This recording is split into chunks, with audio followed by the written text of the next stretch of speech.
How did race and class divide women's rights movements? Imagine fighting for the same cause but ending up on different sides because of who you are. That's exactly what happened in the history of women's rights movements. Early on, women and men united to end slavery and push for women's suffrage.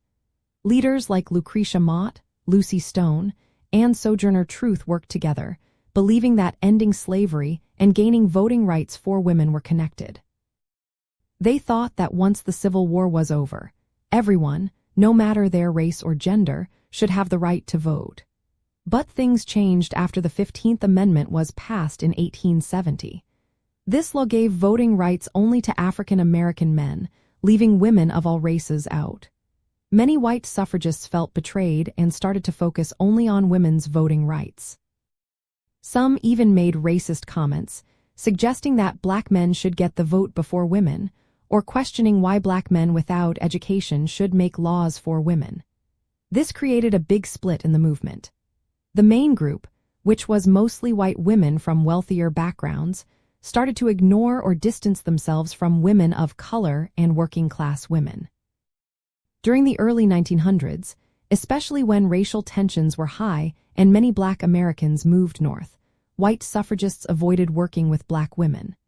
They worried that talking about race would slow down the push for the 19th Amendment, which was meant to give women the right to vote. Black women like Ida B. Wells-Barnett and Mary Church Terrell fought hard for their rights. Wells-Barnett organized black women in Chicago and participated in the 1913 Washington suffrage parade, even though organizers asked her to stay away. Terrell created groups to fight for both women's rights and against segregation laws. Black women faced discrimination from white women in the movement and from black men who prioritized voting rights for black men first. Despite these obstacles, they kept fighting. They knew that true equality meant fighting against both racial and gender discrimination. Women of color beyond black women also faced division. Chinese immigrant Mary Tape fought for desegregation of schools in San Francisco long before the famous Brown versus Board of Education case. Latina women also took part, but their stories are less often told. The split in the movement led to the creation of two groups, the National Woman Suffrage Association and the American Woman Suffrage Association.